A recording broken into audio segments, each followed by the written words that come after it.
All right, guys. So today we have Jeremy Fragrance. I'm sure you know who he is. You know, the #1 fragrance influencer, icon or whatever that follows the word of Jesus Christ.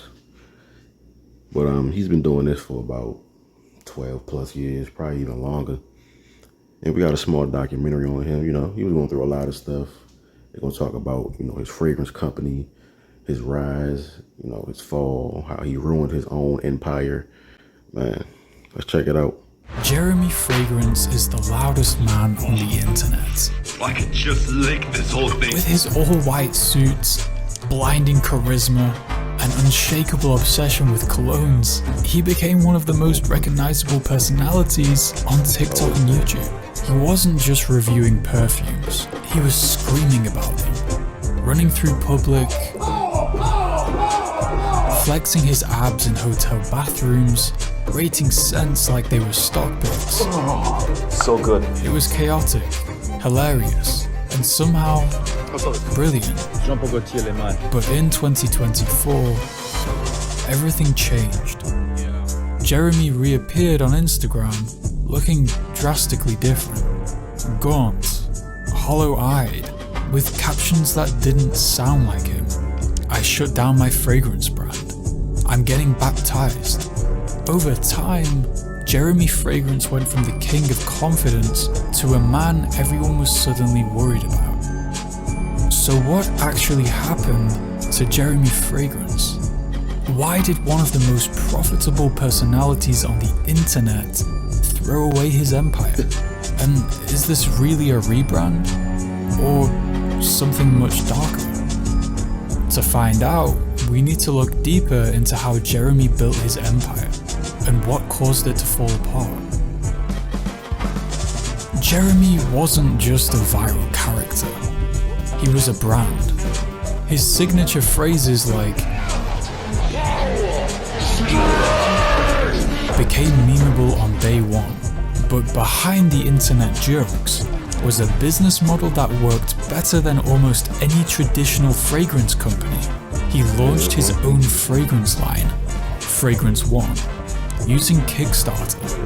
The campaign raised over $1.5 million. His brand had zero retail placement, no celebrity endorsements, and no magazine ads. Just Jeremy, a camera, and the algorithm. And it worked. His viewers became customers. His energy became marketing. And Jeremy Fragrance, the man, became Jeremy Fragrance, the company. But as sales rolled in, something started to shift behind the scenes. Yeah, when you start getting that money, you start getting that bag from it. Some people change, man. Like, yeah, that's crazy. He started feeling himself even more. Like, oh, I can get this off, all right.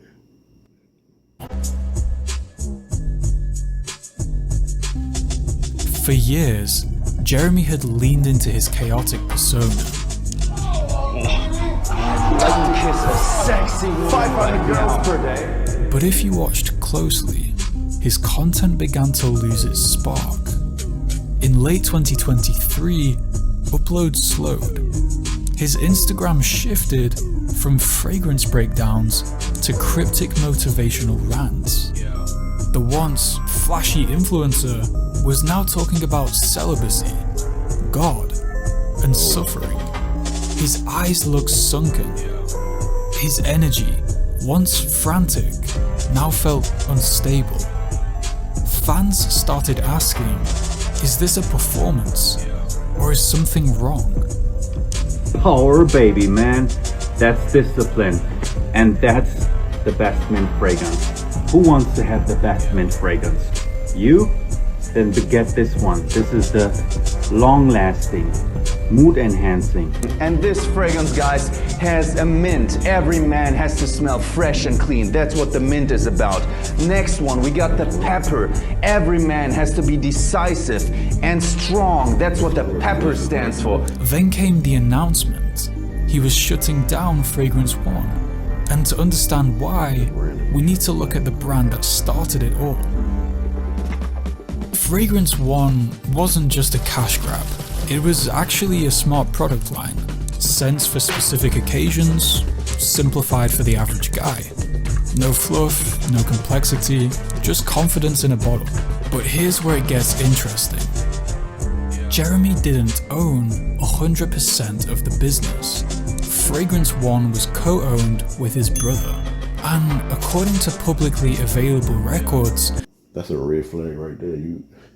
Man, going into business with your family or your friends, that's never going to end well. Like, I'm sorry.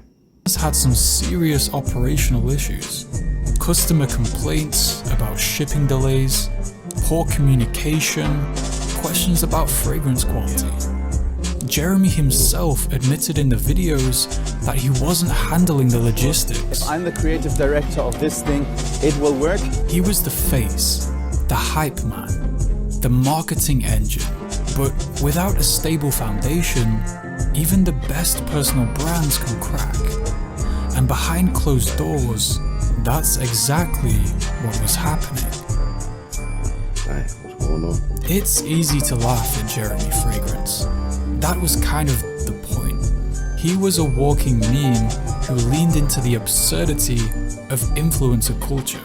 But over time, Jeremy became trapped in the character he created. He couldn't slow down without breaking the illusion. He couldn't be vulnerable without risking the brand. And when that brand started to crumble from internal disputes to mental health struggles, he didn't pivot. He disconnected. He turned to spirituality. Jeremy Fragrance, the #1 fragrance icon that follows the teachings of Jesus. I'm the #1 fragrance icon that follows the teachings of Jesus. Have a good day. And fasting. This wasn't just a rebrand. It was an identity break. And it reflects a much bigger pattern we're seeing across influencer culture. Hey, can't progress. Influencers often blur the lines between product and person. But Jeremy didn't blur it. He erased it entirely. That intensity, while powerful for marketing, it's unsustainable. Especially when you add the pressure of always being on. Dealing with customer complaints, managing co-founder drama, and keeping up viral momentum, eventually something breaks. And in Jeremy's case, it seems like that break came quietly, until one day, he just disappeared. Eventually re-emerging, looking like a ghost of himself. Whether it was burnout, internal collapse, financial strain, or something more personal, the brand didn't just close, it fell apart. And Jeremy? He didn't sell the company. He didn't announce a hiatus. He burned it all down. Jeremy Fragrance was a business wrapped in a character wearing a cologne. He became rich while being ridiculous, famous by being fearless, and then silent. Whether he returns or not doesn't really matter, because what his story shows is that even an era where personal branding is everything, there's still a limit. A point where the hustle starts eating the person behind it. That's crazy, guys. We gonna stop it right there. But that pretty much was the end. But that's crazy how Jeremy Fragrance, he just, I don't know how he just came on the scene. But I seen another documentary. It was way longer. And it was showing like clips of his old videos, and he had some lawsuit issues and some Snapchat videos that went viral because he was, sending girls messages because he had a looking for a girlfriend campaign going on. Like Jeremy Fragrance, he got a lot going on. If you don't know about him, type him in on YouTube right now and have a blast, guys.